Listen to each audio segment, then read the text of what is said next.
Greetings, everyone, and welcome to the Midweek War! I, of course, am Mad Mike, y'all know me, and with me to talk Lucha Underground is the voice of Inspire Pro Wrestling. That's Eamon Paton. How are you, sir? We are 1 week away from the biggest event of wrestling that I can think of, and I am very excited, Mike. Fuck, man. I'm so excited, Eamon. I'm very excited. All right, let's just get right into it. Eamon, ¿cuál es tu una palabra esta semana para Lucha Underground? God. My one word for Lucha Underground this week would be, God. Oh, God, there's so much that happened. I'll say Dario. Dario is my word. Okay. All right, Dario is always a good word. I'm going to say rivalries. Yeah. Because holy shit, there was a lot of good stuff this week. All right, so Eamon, I know there's a lot to break down this week, but let's start it off. ¿Cuál es tu bueno? My good for this week. This had a lot. All three of these matches this week were really, really amazing, I felt. But my good this week is actually the match between Prince Puma and El Dragon Azteca. Fuck. That was so freaking good. It was so good. And not only the action was, of course, amazing because those two guys are phenomenal in ring. But they told such an amazing story as well. I felt it was a great added wrinkle to the whole Puma Mysterio match coming up at Ultima Lucha. I just loved everything about it. I thought it was so fun.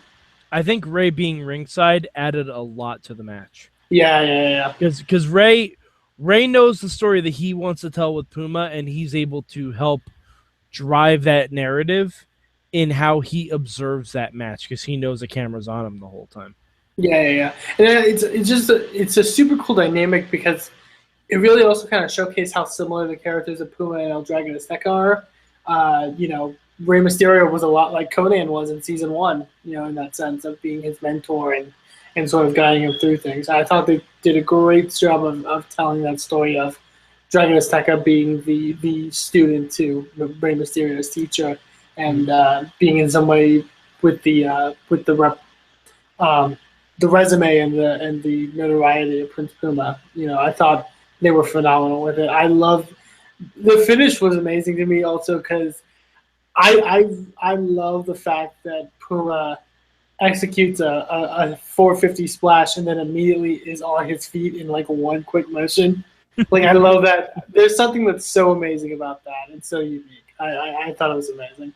Yeah, I mean, I knew that match was going to be good, but that opening sequence. Oh, yeah. That blew me the fuck away. I'm like, okay, that's how they're starting the match. This is going to be fun. Yeah. It's going to be so much damn fun. Yeah, but it's just really great match. Puma and Mysterio, I don't think will be as high-flying as this one was because, I mean, let's face it, Rey's a little bit older, but it's still going to be a fucking fun match. Definitely. If anything, it'll have a great story attached to it. Oh, totally. I really think so. All right, so mi bueno this week, I gotta give it to Dario. Dario was really great this episode. Dario was on fire. Dario was his own hype man for Ultima Lucha. Dario laughing at his own pun that he made for a match is my favorite thing. And you know what I really liked in the backstage segment with Taya and Ivelisse? Mm-hmm. He wouldn't say the word bitch. Yeah. I approve of that. I thought that was amazing. It's okay for Taya to call herself a bitch or for Ivelisse to call herself a bitch, but he was like, baddest woman. Yeah. It was really fun. I think Dario really, we mentioned many times before, he's such an aid to Lucha Underground, and without him, it wouldn't be the same. He really just doesn't. Oh, he's the way of the show. Yeah. I mean, the weeks when he's not on, I enjoy it slightly less because he's such a presence. Yeah. In that show. Like, Definitely. he started Lucha Underground. That's his temple. When he's not on the show, it suffers. Yeah, I think so. I really, really enjoyed him this week. Yeah, he was really, really fun. Mm-hmm. And the while we're on the topic of Dario, the unique opportunity tournament. Yes. I don't know what this could be. I don't care because I'm excited, and it's got 4 guys who can fucking go. Yeah, exactly. I am very, very excited for what that could mean because I have no clue. I think it's got to be Son of Havoc's to take, though, right? Well, possibly. I mean, I could see. To me, it's either him or Cage. Like him and Cage are kind of the ones that stick out. Okay. But but it could be any of the 4, really. Oh, by the way, shout out to Dario saying my innocent baby brother when he was talking to Catrina. Yeah. Yeah. Oh, my innocent flesh-eating murderous baby brother. And I loved just the ending of him making the tournament and then just being like, now attack each other. And everyone just beat each other up. And everyone was like, all right, shit. What else are we going to do? It was so good. So good. Dario just... And plus, we're going to get a fucking death match, Eamon. Yep. I haven't had that since last season. It was last season with him in Phoenix. Mm-hmm. That was fucking insane. So yeah, I can only imagine this one's going to be even worse. Yeah. All right, but not every show is perfect. We all know this. Sometimes Lucha comes really close. But Eamon, did you have a mellow for this week? This is pretty much a close to perfect show. I was able to come up with a bad. It was just a slight bad in the opener between Cuerno and Muertes. I thought the ref bump was a little weird. Yeah. Not the fact that they had a ref bump, but the way they did it. Why was he that far outside the ring? Ref should why was be he in the ring? And I think Stryker pointed out that he was counting him out outside of the ring, and I was like, that's not what referees do. Yeah. I think they could have just done a different way of doing it. Mm-hmm. But yeah, other than that, I love that match still. Like I thought it was still great, but yeah, it just kind of stuck out for me. Yeah, I had 2 slight malos. These are very nitpicky, very nitpicky. One was Mill's mask. He wasn't wearing like the taxidermied mask from when we saw him come back. I guess we can assume that he got a new one made. Yeah, but the thing of Mil Muertes, like even Bobby when he was catching up on, like he has black pants and he kept those black pants. I thought he was gonna keep like the mankind mutilated mask. I mean, in fairness, he evolved. I mean, he only got the black pants when he evolved the first time. Yeah. So I guess the second evolving of Mil Muertes, I could see that. I love signing off that. I love the visual of him with like the bright red eyes. Like those I think they're amazing. Yeah, I mean, it kind of looked like he maybe had like some taxidermy on the side of his mask. I'm not sure if that's like the upgraded powers. I'm not sure if that's the whole deal. I just kind of like the physical look of that last mask where he had it like taped, like stitched. Yeah. Again, super nitpicky. This was a great show. My other nit I have to pick the name for the Wild Stallions. Oh, because you really wanted them to be the Wild Stallions. No, well, I knew they weren't going to be the Wild Stallions. I obviously knew that. But the Worldwide Underground, really? I can see it. One of them's from South Africa. One's from, California. I don't know where the fuck Jack Evans is from. Jack Evans is probably from California. Jack Evans is from like another planet. Let's be honest. Yeah, well, that's fair. But I don't know. Just something about the name throws me off. I don't know. It's probably because I've been calling them the Lucha Wild Stallions. Yeah. Probably. But how about the dudes with attitude? Like, they may get. I feel like they're. I don't know how those things work, but I don't think they want like a cease and desist. I don't know. It's just something about the name. It doesn't like if you just tell me that there's a new stable called the Worldwide Underground, that doesn't sound as cool as they deserve their name to be. Yeah, I guess. Yeah, I don't know. But then again, I had an issue with American Alpha when that first happened, and now I own their fucking shirt, and I'm probably going to wear it on the 4th of July. So what do I know? All right, yeah, but again, very, very minor stuff. Lucha was really good this week. But Eamon, do you have a combio this week? I do, and this is just based off of this episode. Obviously, since this is the last week before Ultima Lucha, um, I really would have liked something involving Pentagon and Matanza. I feel like that was kind of missing, and I feel like we hadn't had anything really since Pentagon won the number one contendership. Well, you have to remember, there's 2 more weeks. Exactly, yeah. So I'm taking that into account. I just noted that I want something more with just another segment or something with Pentagon and Matanza. And yeah, like you mentioned, we may get that in 2 weeks. But because I have a feeling that the Black Lotus Dragon Azteca match is somehow going to play into that Pentagon Matanza match. Possibly. I have a feel it's almost. I'm surprised they haven't added a stipulation to it. Yeah, that's a bit off-putting because I would at least a Cerro Miedo match. Yeah, because I was immediately thinking, I'm like, that's the way to do it, is to do it in a Cerro Miedo match. But like again, going back to that point though, maybe they will add it, in a week or 2. Mm-hmm. Yeah, they absolutely could. Like, you could have, you could have anything happen. It's Lucha Underground. Yeah. But my cambio, nothing with Lucha Undercover. That's true. Because that's something like they don't even have a match at Ultima Lucha. They don't. That's a good point. Yeah, they don't have a match at Ultima Lucha. So. Yeah, and I was expecting to see because you had Son of Havoc, you had the Mac, you have Cage, and you had Tejano. None of them are really doing anything at Ultima Lucha, so I was kind of expecting maybe you see a Joey Ryan in there, or Cisco or Cortez, like one of them, but neither of them were in it. So I'm thinking that I love that storyline so much, and I want something to happen at Ultima Lucha. I'm sure it will. My thinking is that something will happen with them at Ultima Lucha, but it will be some kind of backstage something. You know what I mean? See, I'm thinking that like at the end of Ultima Lucha 1, we had Dario like leaving the temple. Yeah. I have a feeling he's going to be on the run from the cops. That could be, yeah. I have a strong inclination that might be where we're going. I'm so excited to see how this thing ends. Oh my god! Because last year's ending was so amazing. So I'm last year's ending turned into fucking wacky racist, so it was the best. It was the goddamn best. I have a feeling that at the end of this season of Lucha Underground, we will have another break by break. Like we'll just have to dissect the whole fucking thing and probably do an entire 45-minute podcast on it. Right. All right. Yeah. So, was there anything that we kind of didn't touch on? I think we pretty much. We kind of covered most of everything. Yeah, Mundo and Phoenix was also really good. Of course. Yeah. I mean, I was shocked when they said there was a first-time matchup.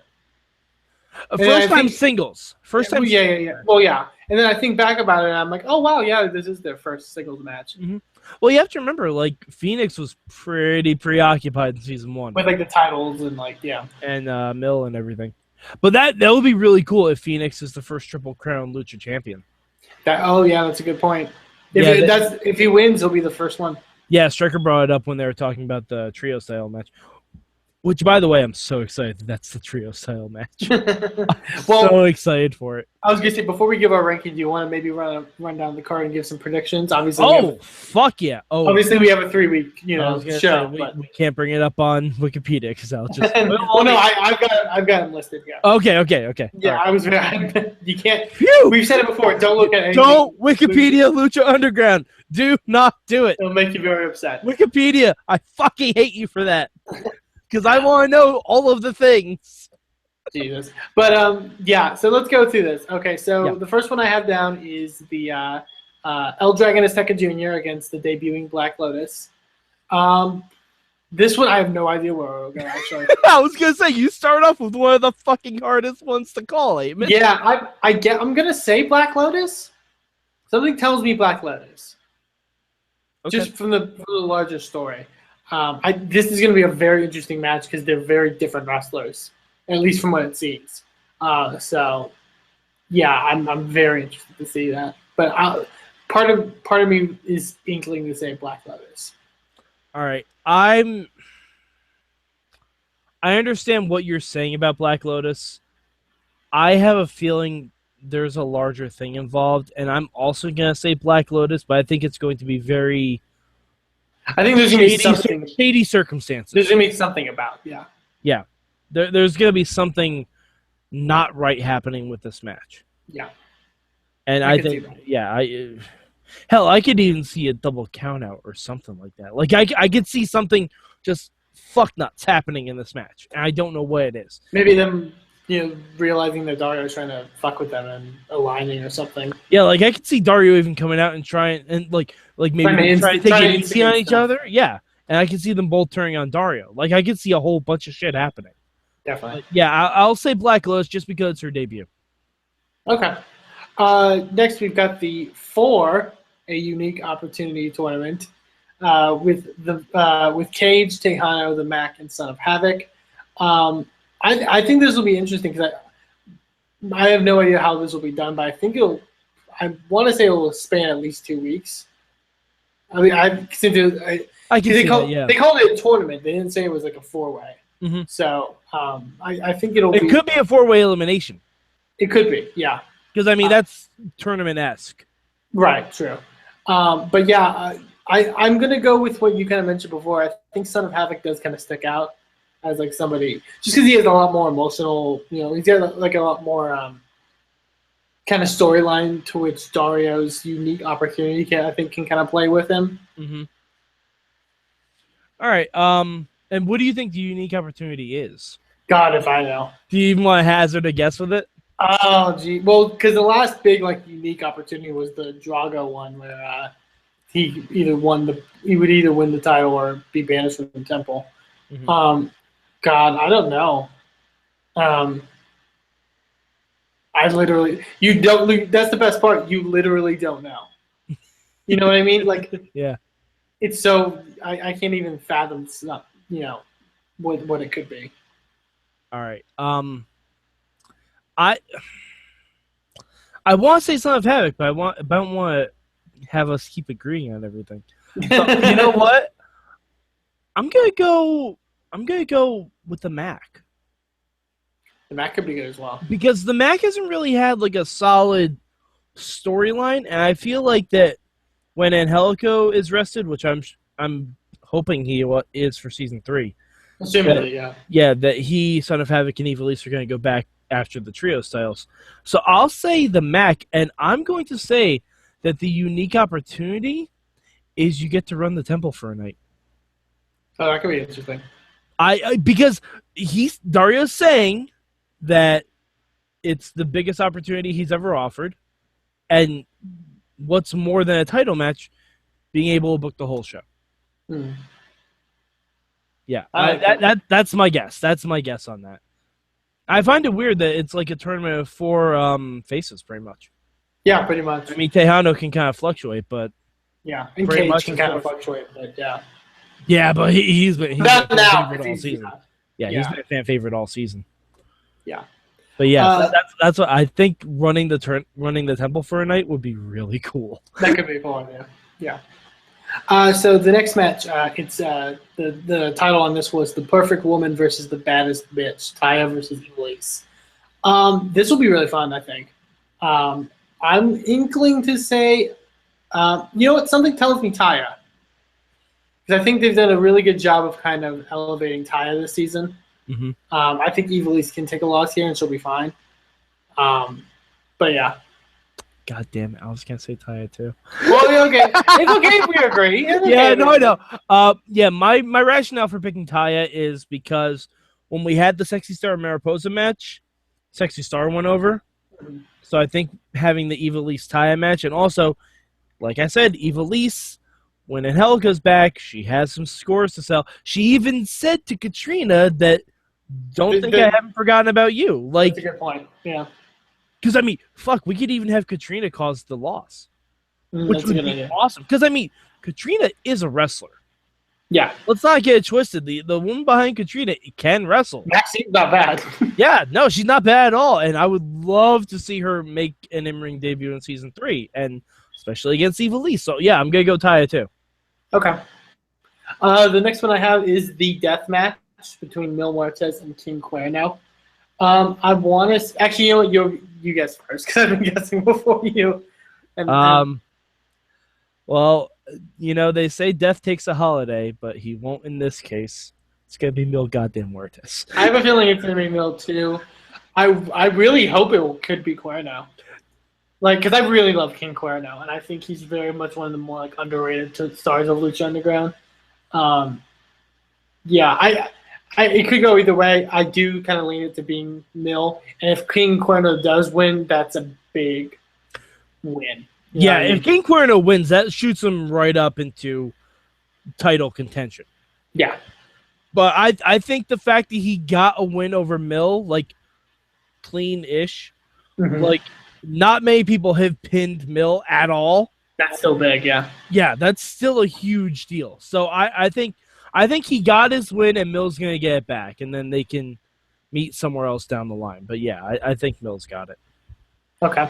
The next match, we've got the Prince versus El Rey. It's Prince Puma versus Rey Mysterio Jr. All right. This literally could go either way, I think. My head says Puma, but my heart says Rey. I'm going to go with my heart, and I'm going to say Rey barely ekes out a win, and it leads to a Puma heel turn. Possibly. Like they do the Shawn Michaels, Chris Jericho thing where they shake hands and then Puma just dick kicks him. Yeah, because that's been the story. Puma's getting frustrated. Because I think other than the trios title stuff, Mysterio hasn't necessarily gotten a lot of big wins. Mm-hmm. Because he lost his first match with the Aztec Warfare, and other than trios matches, he hasn't really wrestled. Other than this will be his first real singles match. Yeah. So, my heart says Mysterio, my head says Puma. I'm gonna go with Puma though. I think he has. I just I think you mentioned it last week. The idea of him going from the Prince to the King, I think, is a really cool story to do. And I agree with you. It'd be really great. But I don't want Prince Puma to be heel because I like him so much, and he's so cool. But you know what? See, the thing is, you don't have to beat Rey to be the King. You just have to be the last one standing. Okay. And Rey can eke out a win, and then Puma can just beat the fuck out of him. Yeah. And I think, because honestly, I love Puma, and the fact that he's talking now is a great step. Yes. But his character has been very one note. And I think him taking the crown of El Rey, and then he can be a heel next season. He can call himself Rey, King Puma. And then you get Rey on the comeback trail. And then that's where I think that could be a really good story. Yeah, I could see that. Okay, so next we have we're getting to the title matches now. The Gifts of the Gods Championship. Sexy Star, Daga, Sinestro de la Muerte, Marty the Moth Martinez, Mariposa, Killshot, and the debuting Nightclaw. For me, the one name that immediately sticks out is Sexy Star. Okay, I have a question. Mm-hmm. I've heard rumors that Nightclaw is someone we already know. I heard. I don't think those are necessarily true. I think I know who you're talking about, but yeah, I don't think it's. Oh, I don't know who it is. I've just heard rumors that it's not what it appears to be.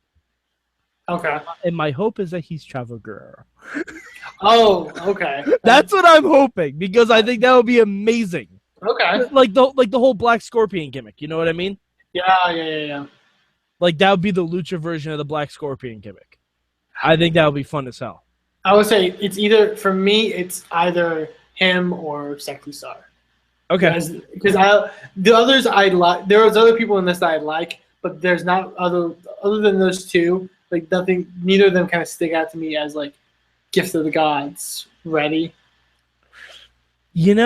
I'm gonna be, because as much as I like the Nightclaw thing, I already have Black Lotus winning her debut, so I don't think Nightclaw is winning his debut. Okay.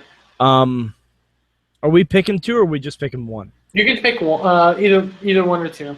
I think I picked two. So I'm gonna go with either Marty or my dark horse pick, Sinestro. Okay. Because I could see Sinestro as someone they want to put over.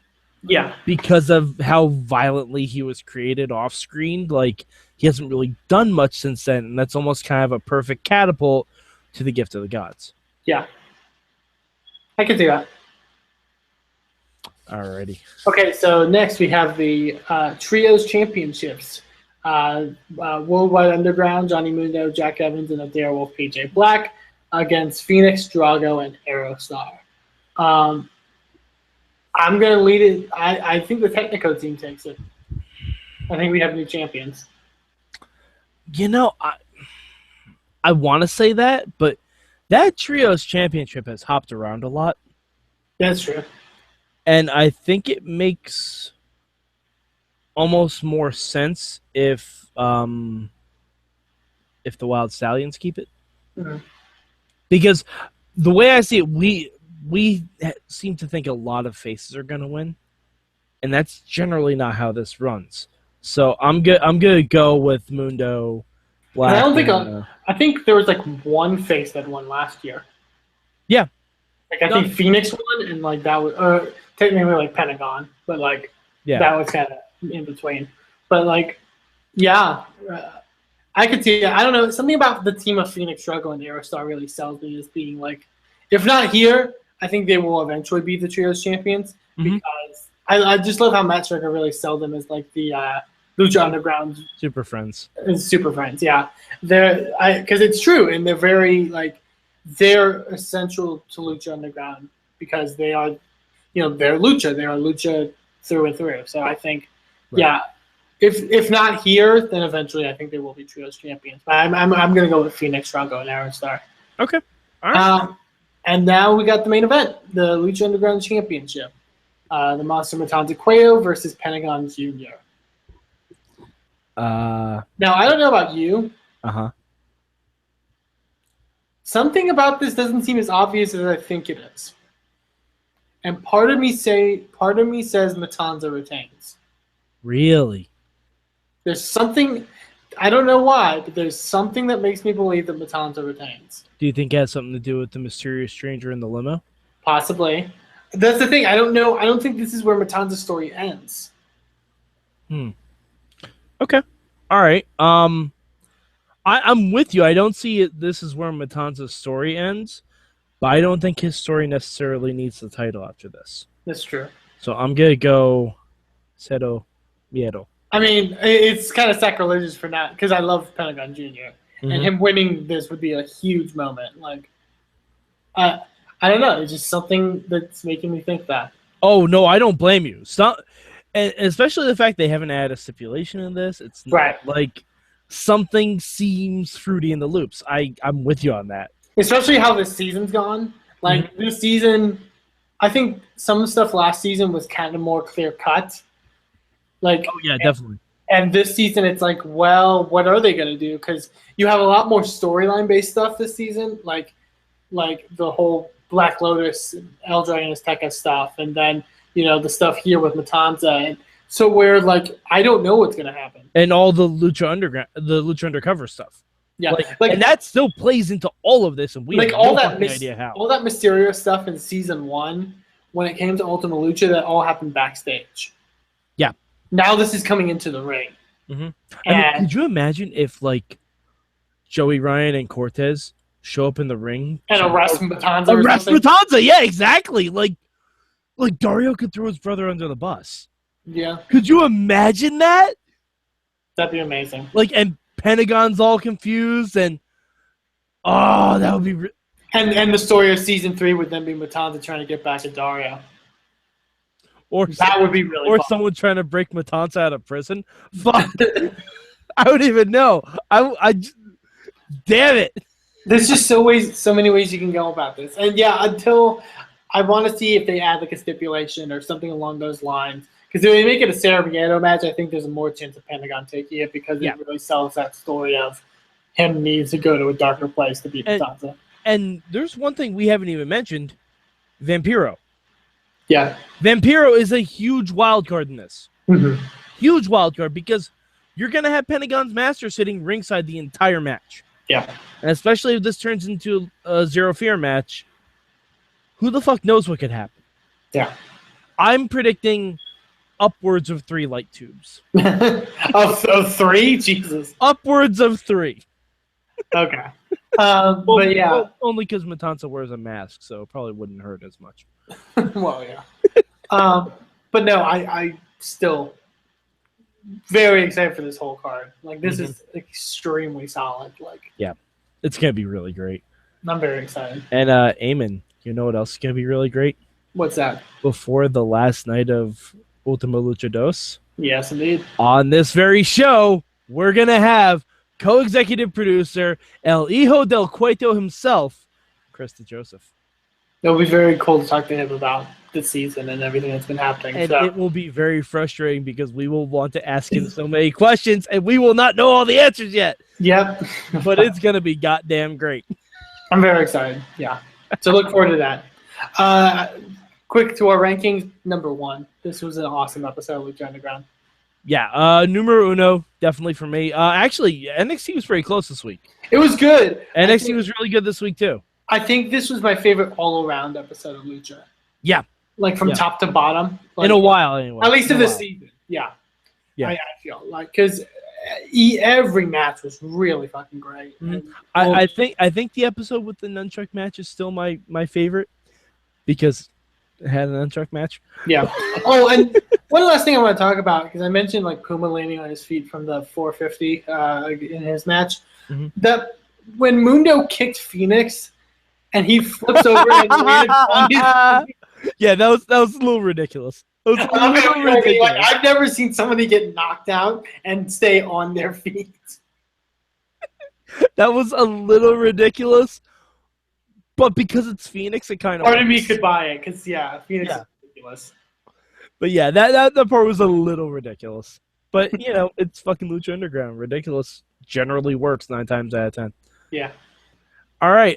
So Eamon, where can the good people of the internet find you? You can find me on Twitter at Eamon2, please, and you can also check out Inspire Pro Wrestling on Twitter at Inspire Pro Res. All right. You can find me at MadMike4883 on the Twitter machine. Also, stay tuned to at Mayhem Show every Wednesday night when Lucha Underground's on. I live tweet it. I couldn't this week because I was seeing a play. But next week I will be back and definitely live tweeting Ultima Lucha spoilers. So, if you cannot watch it when I watch it, which is around the West Coast feed time, don't go on Twitter. Because I will be spoiling the first third of the show. I will guarantee you all of this. I will send out massive spoiler warnings beforehand. There will be spoilers. There will be blood. It will be vicious. All right. So, for Eamon Paton, I'm Mad Mike, and this has been your Midweek War!